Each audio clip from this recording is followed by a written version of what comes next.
And it may not need to be 3. In fact, what I finally learned is that 3 was a waste of time. So now you have one sentence. What's the one reason that you are the only firm that I can work with? Honestly, the answer I get a lot of times is, we'll get back to you. Because that's really what it comes down to. What is the one thing that you do that they can't get anywhere else? Exactly. Everybody better operate that way if they're going to be any success in that business, right? It's not a unique differentiator. Having integrity in financial services is kind of like having food in the restaurant industry. It's more of a prerequisite than a key differentiator. It's exactly it. Welcome back, John. Thanks for doing this again with me. I know I was just kind of telling you we're going to kind of figure out what the show's about as we go along. But I really enjoyed our conversation last week. And it was one of these things that I felt like we were just kind of getting warmed up when we ran out of time, or I ran out of battery, I believe was actually the case there.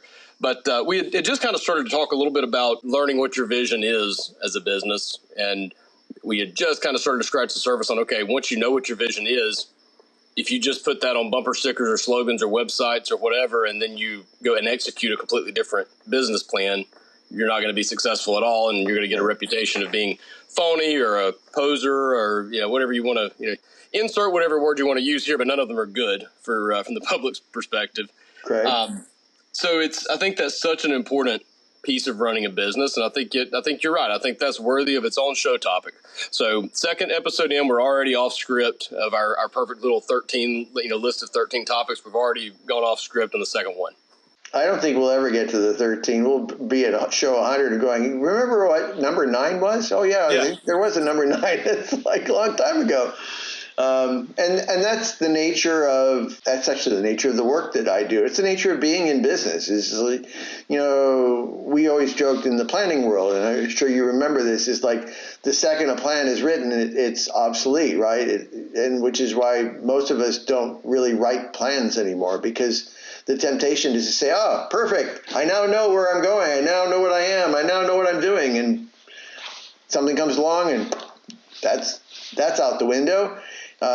Which is why we were talking before even the importance of having that framework, right? It's really more important to have a framework around which decisions can be made, as opposed to having a plan about that already has made the decisions, because you just don't know what the variables are going to be and what decisions have to be made even a week from now, much less 3 months from now or 3 years from now.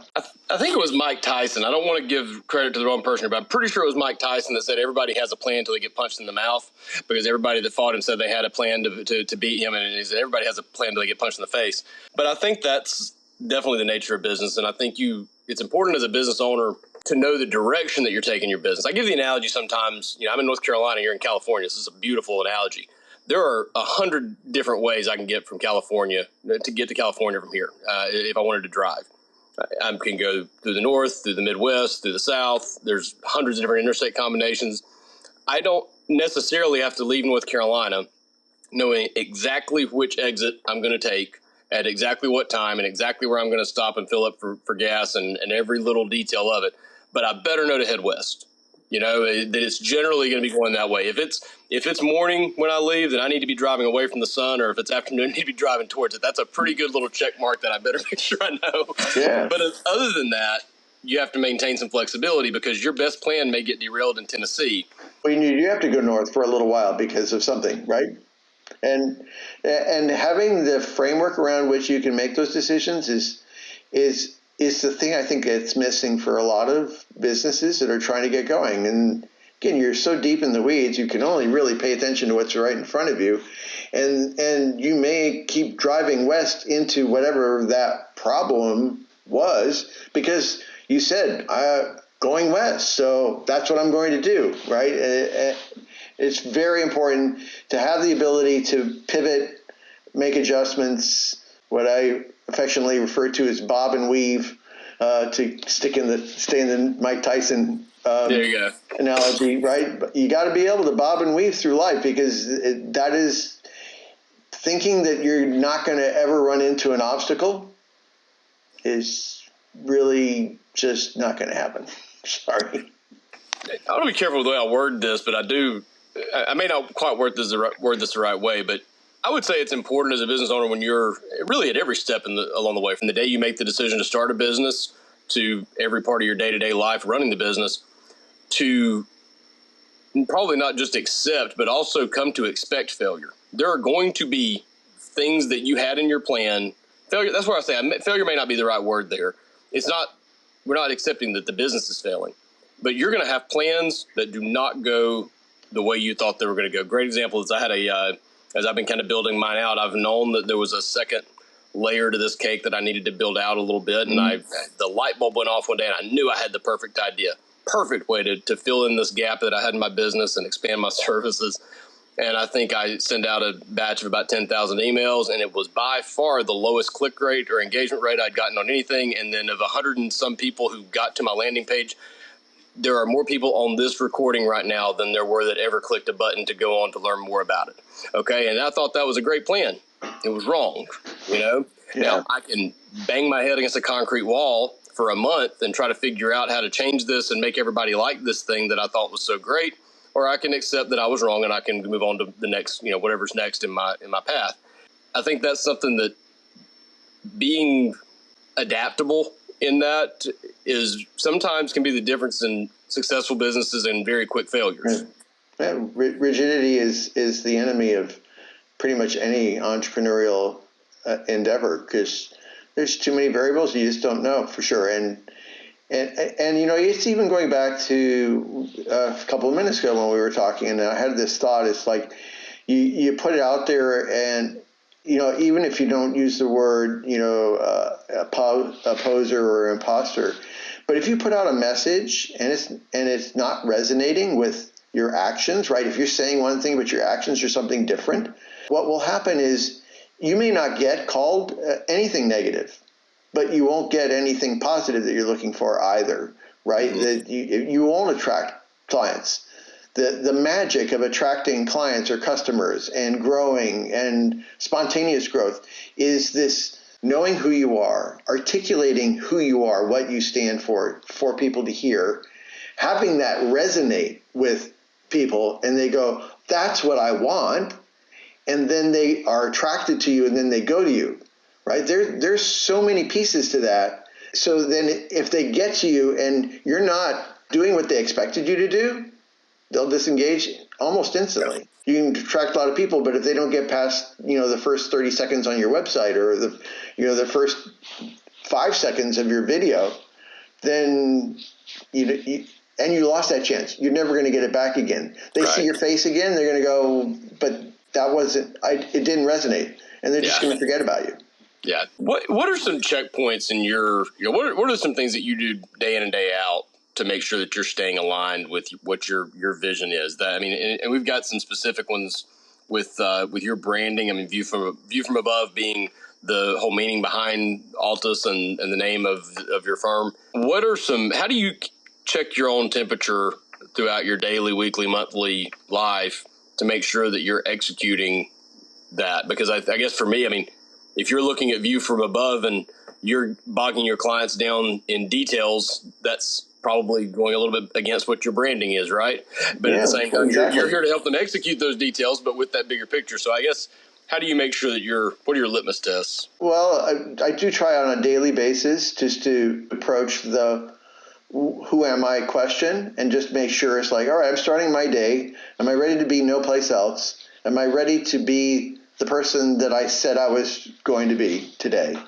And even then, you can do it. You can do it once a day. I like to do that as part of my morning ritual. It's just to refresh my memory. I've got a little sticky note here on this computer over this side that just basically says, view from above and provide perspective, right? Are we doing that? And even then, no matter how many times you remind yourself, you can slip off the cliff, and it's just a process, right? You try, you do your best. You do the exercise and you go back and you review and you say, well, did I really do that? I tend to especially bring that back up in my own mind when something happens that it was like, wait a minute, that client left me. That client decided that they said, well, we can no longer afford it or whatever. Or they get to 3 months down the line, they say I just don't have time for this. Or something happens in their lives and they say, I need to put a pause on this because I have to go address this other thing. It's like, well, we must have done something along the lines that set that up, because stuff always happens. But you're responding to that stuff happening in a way that is not what we're talking about we should be doing. So that's when I start to really kind of re-examine, what did I do here? What did I do here to contribute to that falling off the rails as much as possible? So there's that, but then I think that's a good example too of what we're kind of talking about in that evolution of your mission and your vision to start with. Because yes, there's two sides of that coin, or two possibilities for what is going on there, right? There could be a situation that at the core of the matter, your client was dissatisfied with your service for some reason or another. Your professionalism, the execution of something, they didn't like your advice. There's different ways that could, different causes of that. And they just don't want to be rude to you. They're trying to be nice. Humans sometimes, not always, have a tendency to try to avoid conflict, and they don't want to tell you did something wrong, because they'll try to figure out a way to smooth it over. There's also a possibility that they're being genuine, and that they really do have, they like you, they like your service, they want to be able to use your service. Something came up and they can't afford it, or they don't have time for it, or there's something that was not on the schedule 3 weeks ago, 3 months ago when they engaged with you. Absolutely. But that also presents an opportunity for you to look at your own business and say, okay, this is a new hurdle that maybe I hadn't solved for. This is something that there are multiple reasons why a client could potentially say no at the beginning of an engagement, to choose not to use me, or at the end of engagement to choose to fire me. Or in that case, maybe it's laying you off instead of firing you. Might be a better way of even using the analogy there. So what can I do, should I do to my business to be more accommodative to this situation in the future? Absolutely. And is that going to compromise my core values as a business? Because if the answer is yes, then I can't make that change, right? Example of this, I had someone I talked to last week who's interested in engaging me with for a recruiting service. They're a really, really intriguing opportunity. I'd love to work with them. I think there's a lot of good opportunities for us to work together. They wanted to make some tweaks to the way I do pricing, or they seem to be suggesting maybe some tweaks to the way I price, not necessarily to ask me to accept less, just realigning the way it was done. And for the most part, I think that's a very fair and reasonable thing to do with this, and I want to do it. However, there's a tiny little bit of a way that it could somewhat compromise that branding of, okay, I'm advisor serving, not firm serving. Now, it's not an extreme thing, and it's a very subtle thing, and it's I've got to make that decision. I haven't made it yet, and we'll continue to have conversations about it. But that's one of those things where you have to decide, do I bend a little bit here? Because having the opportunity to work with someone that would be a good partnership and a good opportunity, sometimes you need to bend a little bit, but you can't break your core values. And you always have to know where that line is, and how to be adaptable without compromising.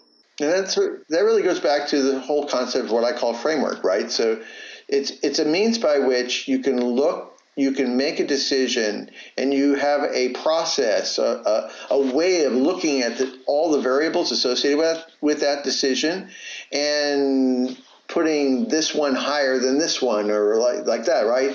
And I think the framework should be values-based and culture-based, that in general, this one is always higher than this one. And am I willing to make an exception? Sure, maybe I can make an exception if I feel like this one isn't really, it's not a major exception to this value, or I'll do this as a one-off. What I have learned in my many years of doing this is every time I start doing something like that, 6 months, 9 months later, a year later, it's like, I should have stuck with what I really thought, right?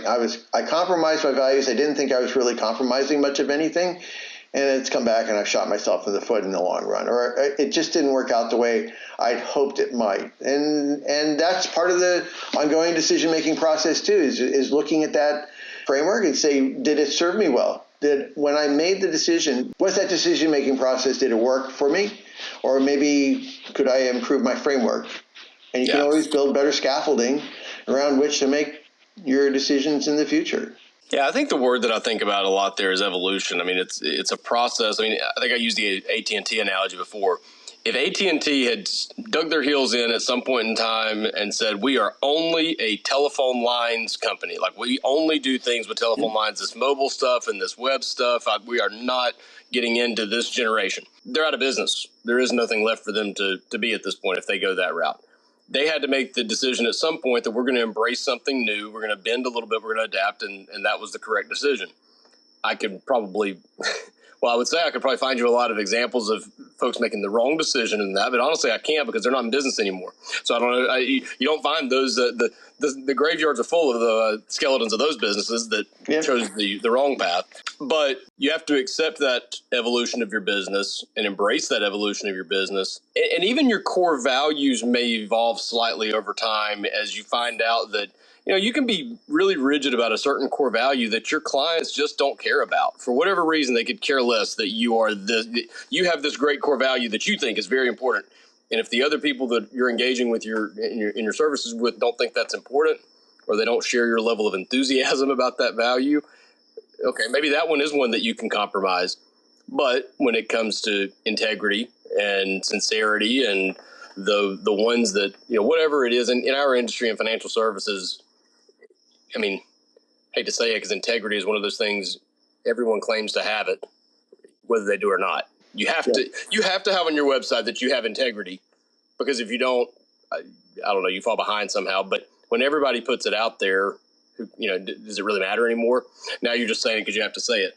But you have to act with integrity, whether it's on your website or not. The first time you are not acting with integrity, that's going to do more damage to your business than anything else you can imagine. Sure. So you can't bend on those, but you have to be able to adapt with technology. You have to be able to adapt in the way you service your clients. So it's understanding that, and this is not a science, right? Like we can't sit here and put on the screen a bullet point checklist of do this, don't do this, don't do this. It's really just about accepting and embracing the art of the business, really, and understanding that there's that balance. So if you were, kind of following along that analogy, if you were a person who said, who always met people in their office, never met people virtually, right? This is just who you are. And if your clients are the ones that really, really want that, and they don't want it ever to change, and they always want to come into your office, and they always want to pay for parking, and they always want to deal with the hassles. If that's who you've attracted, and you stick with that, those people will stick with you. Now, will you attract new ones? And that's part of the question. Your business is always going to have some attrition. But you may also find that those people aren't always going to feel that way. COVID will come along and they go, you know what, I realize I don't really like wasting an hour and a half driving to an appointment and doing the parking and all that. That's a 30-minute or 45-minute appointment or even an hour appointment. I don't like doing that. It wastes a lot of my time. I would rather not have to go into town. I'd rather do this electronically. Even people who always enjoyed the in-person thing, and they said they always enjoyed the in-person thing, right? That's that evolution, and I think it is important to ask yourself always, are these values still important? Are they still important to my clientele? Is the way I'm doing whatever I'm doing, is that still high on the priority? And I'm not suggesting that people send out surveys, because I'm so sick of tell us how you did or tell us how we're doing surveys. It's like, please don't waste my time anymore. It's deleted. It's like, if you have to bribe me with a $20 coupon to do a survey, I'm definitely not doing it. Right? Yeah. It's like, if I want to tell you people I like you, I will tell people I like you. If I like something you're doing, if I really like something you're doing, I will tell you. Otherwise, don't ask me for that. But that's a sidebar. The survey thing is so interesting to me because I think they are the biggest waste of time, even for the business side, because there are only two types of people that fill out those surveys: those who are really, really mad about the service, or those who are really, really happy about the service. So you're getting a hot, cold mix. There is no you never really get somebody who just had a mediocre experience that decides they want to fill out a survey. And you're not going to get any actionable feedback, right? All you're going to get is a number. And I guess you get a sense if the number is going up or down, right? So you're on a scale of 1 to 5, and you've been averaging a 4.4, and now you're averaging a 4.3. But even that is suspect data. And that, by the way, is another study. Because that's giving you the impression that your average is getting better, when really what's changing is your success rate, because it's a binary proposition when you frame it that way, right? The surveys are not presented in a binary way. they're saying 1 to 5 so that someone theoretically can put a 2, a 3, or a 4. But in reality, people are only going to fill it out when they're really happy and are going to give you a 5, or really upset and they're going to give you a 1. So all your average star rating ends up being is what percentage of really big wins did you have versus really big losses. And which percentage of those, if you have a whole bunch that are mad at you, they're mad enough to actually do the survey? Because the real binary part about that is how many of the people who are sent the survey actually do the survey. Right? And if you start living life on the polar, because you have a lot, that would be the thing to pay attention to, is like all of a sudden my survey success rate is going up. That might not be such a... Going back to all of this is the idea of culture, the idea of values, and it isn't just, so some values are just integrity, consistency, whatever you want. They are, you can say that they're your values and you can put it out there. You are definitely drawing attention to that. And if everybody's saying integrity is a value and you see it on, more than 5% of the people in your business, then it's not really a marketable value. Right. Good example of that. So I do advisor recruiting, so helping advisors when they're changing firms, look at the different firms that are out there and which one's best for their practice. And this is the one thing out of all of my, wild couple of years here, this is the one thing I keep circling back to that I'm actually good at. So I just keep doing that because it's, that needs to be where I need to be. But I used to ask the question to firms when a firm comes to me and wants me to recruit for them. I'll ask them, okay, talk to me like I'm an advisor. Tell me why I should choose your firm. They all have the exact same 3 answers. Okay. Competitive payouts, a good culture, leadership culture, and industry-leading tech stack. If every single firm that I talk to is telling me the exact same 3 things, then that means that none of those 3 things are actually key differentiators. They're literally the definition. They are literally the opposite of a definition of a key differentiator. 2 things about that. Number one, half the time the firms that are saying this don't realize that those 3 things aren't their unique value propositions. They're siloed in their own bubble. They really do think they have the best payouts, the best culture, and the best technology, where they just don't realize there's 100 firms just like them saying the same thing. So that's where a SWOT analysis kind of comes in. And even though that's like business school 101, that's something I think as you progress in business, sometimes you can forget to do your own SWOT analysis occasionally and really assess where you are in the landscape, because if you're not doing that, what you start to do is just become very stale and you start to say the same things everybody else is saying, not realizing that everybody else is saying it. But you have to know what you need to make your key differentiators actually key differentiators, and make sure that and it may not need to be 3. In fact, what I finally learned is that 3 was a waste of time. So now I just go to one question. You have 1 sentence.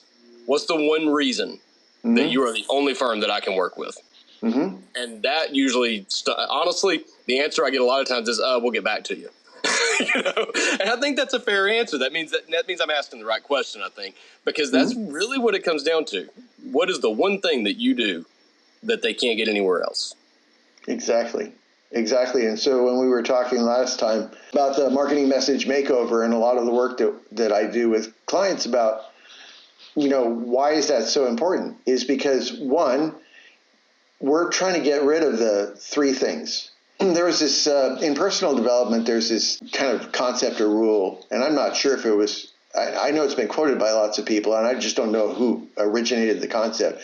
But if you try to do one thing, just one thing, and do it really, really, really well, even if it's a Herculean task that you are, aspirational, but you just try to do that one thing, you try to hit that one concept, and you put all your effort into that one concept, the chances of you actually succeeding with that, pretty high, like 80%. Yes, there's still going to be potential failure, even aspirational. Again, I'm talking like through the moon stuff, like Tesla-oriented kind of things, right? One thing. You try to do 2 things at the same time, the chances of either of them happening the percentage chance drops to about 10%. Yeah. You go for 3 things at once, which is what everybody wants to try to do with their business. I want to do these 3 things. It's like the chances that you're going to have any success pretty close to 0. Yeah. It's an exponential drop off there. I mean, and I get what you're saying there with, it's not about the degree of difficulty, right? And let's take it away from business for a second. If I say that I want to climb Mount Everest, that's a very simple individual goal. Pass or fail. Do I get to the top or do I not? And I know exactly what I need to do that.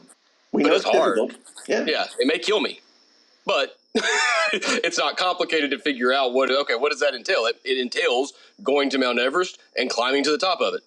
It's just really hard. You're not going to get more business by creating a more complicated business model, right? Nope. The most successful businesses are always very simple. You know what they do, right? You know what Walmart does. You know what AT&T does. You know what Apple does, what Google does. I mean, you know what these companies do without even having to see their commercials. You know what I mean? And I also think and I wanted to just kind of touch on this a little bit if we have a couple minutes here. I've learned it's really important. Like, I know this is important, but I've really gotten to see recently how important it is to test things in small doses first and grow into that, right? I mean, I used to come up with ideas, and when I say used to, 3 months ago, I'm just now learning. But you come up with these ideas, and you work as hard as you can, as quick as you can to get them implemented, and then you tell as many people as you can about them right away. And that is a really dangerous thing if your idea stinks, right? Yeah. Well, Big companies use focus groups, things like that. You have to come up with an idea, roll it out, small little test, a big enough test that the data is relevant, but not so big that it's going to wreck your business if your hypothesis is wrong. Yeah, well, you can also scale up the test, right? As an entrepreneur, we're all really good at coming up with ideas. And just like the one you were telling about earlier, it's like, and I was absolutely certain that's the brand new mousetrap. That is the thing that's going to change the world, right? I've had lots of those. I still have several of them rattling around up there. Yeah. Things I'd like to do someday because I know that it will change the world, potentially, right? But I tend to start with people who are close to me. I have a couple of friends, my wife, right? And to say, here's my idea. And if the result that I see on their face is like, huh? Then it's like, okay, either I'm not articulating it correctly, possible, certainly in the realm of possibilities, or it's really not as brilliant an idea as I thought it was at 2:30 this morning when I thought it up, right? And just being willing to say, go back to the whole Thomas Edison thing, right? Thomas Edison, some people say he failed 10,000 times, and he said, no, I just found 10,000 ways that don't work for inventing the light bulb, right? Yeah. I think the willingness of somebody to be humble enough to think that their brilliant idea may not be brilliant, but see what happens is like you throw that out to 3, 4, 5 people, and you constantly get I wouldn't even bother scaling it up and saying, well, let's do a little bit more. Let's flesh it out a little bit more, maybe get to the point of doing a more constructive focus group type thing. But now if you do that and you throw it out to a few people and they all go, that sounds interesting. I've really always kind of been curious about that. All right, now we're going to put more energy behind this and let's see where that idea goes. And then, yes, go to the maybe potentially not even a true full-on focus group, but a mini focus group, right? You get 20 people in a room and you say, look, I'm just thinking about this. This is what have a dinner, have friends over for a barbecue, and just, you float this is the whole purpose of this is we're going to float this one idea. I just want honest feedback. And if you get a bunch of screwy looks on the faces of those 20 people and you don't get anybody that says that seems interesting, all right. Yeah. We had a good dinner. And I've experienced both of those. I think I've had ideas. This is where it's really hard to know if this is humility or not. Sometimes you have got really good ideas that you just can't figure out how to articulate. You know, and I think that's the entrepreneur's trap, right? Because we all think we're so brilliant. We're not, but we think we are. So we think that our idea is brilliant. We're just too smart to figure out how to communicate it to normal people, right? It's like the worst example of horrible pride that you're ever going to see, and it kills us. But a lot of times you just think that we're just not communicating it right. And you can get stuck in the mud trying to beat that dead horse to death until you finally figure out how to get it to click, when in reality it's never going to click because it's actually not that great of an idea. Yeah. And then I've had some ideas that were just terrible, and like 5 minutes later you realize how terrible the ideas were. But I think that is probably a more common thing than just, you and I face that. I think that's a major trap of entrepreneurs, is that we do have so many ideas that a lot of them aren't very good. We don't accept that quick enough.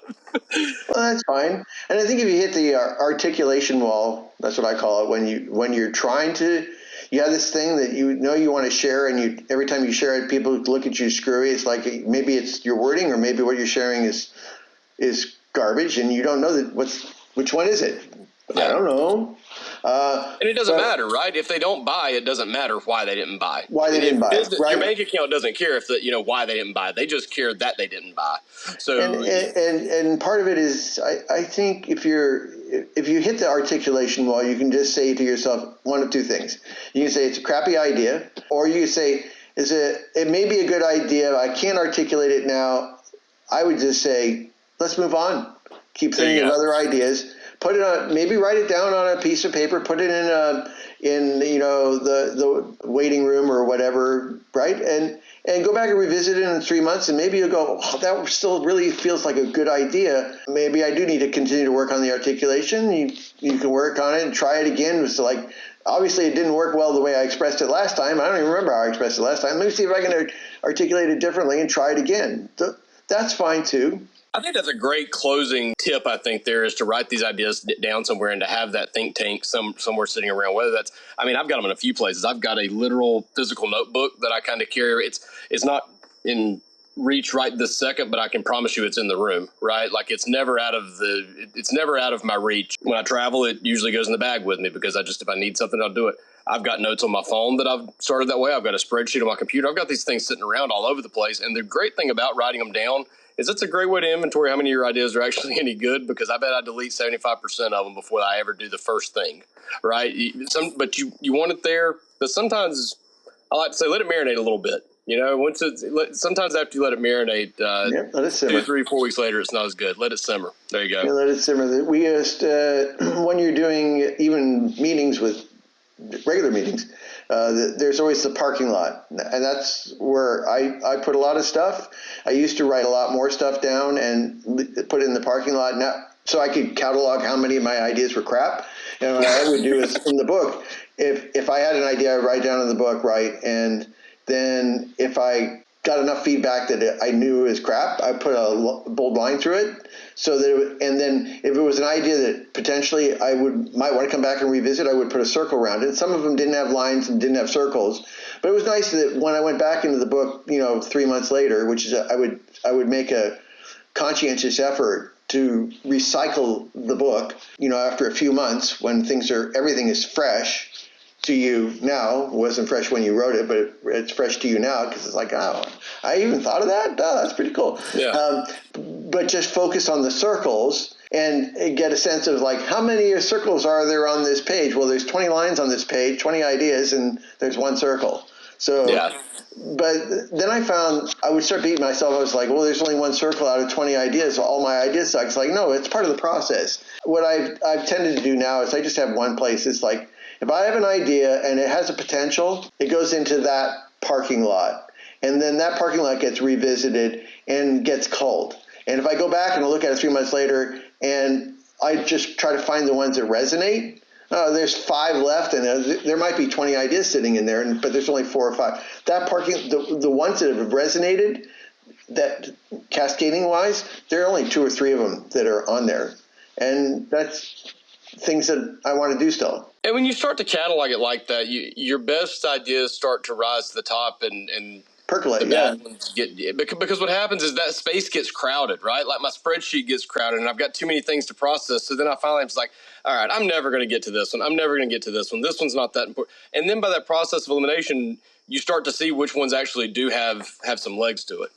And when you're doing anything along really all these lines, but not just idea generation or idea fabrication over prolonged periods of time, what you're trying to do is you need to distill. You need to get it down back to one thing. Right. One thing that you're going to be focusing on, you're going to put your energy into, because that's the only way that one thing ever has a chance to be successful. And when we're talking about marketing, we're talking about the marketing message makeover, and I think I mentioned this last time, we're trying to get it down to 11 words. 11 words which express one concept, one idea that is a unique identifier for you, separates you from everybody else. So when they hear that, they go, oh, that's you. Yeah. Right? And the second time they hear that, they go, oh, that's this person. Yeah. That's the message that will work. None of this pablum that everybody uses, all the words, we're about integrity, and I get it. Yeah. You are, and you better operate that way. But everybody better operate that way if they're going to be any success in that business. Yeah. right? It's not a unique Having differentiator. integrity in financial services is kind of like having food in the restaurant industry. It's more of a prerequisite than a key differentiator. It's exactly it. It's like if you go to a restaurant, they don't have food. I would be the last time I would ever go to that place. I seriously went to Burger King one time. They were out of burgers. And I thought that was the funniest thing in the world. I went to the drive-thru and they said, we're out of burgers. I said, you're literally Burger King. Like, if the things that you can let happen if you own a Burger King, running out of burgers is would pretty not be much one of the ones that would be. No. Well, John, this is great, man. I don't know how this show will end up landing with the general public, but it might end up being better for me building my own business because I enjoy these conversations. It's very, very insightful, and I appreciate you joining me for this. And we'll follow our own advice, throw some things against the wall, and see where we're at in a couple of weeks and do it again. Okay. Talk to you soon. Thanks, John. Take care. Have a good one, man. Bye.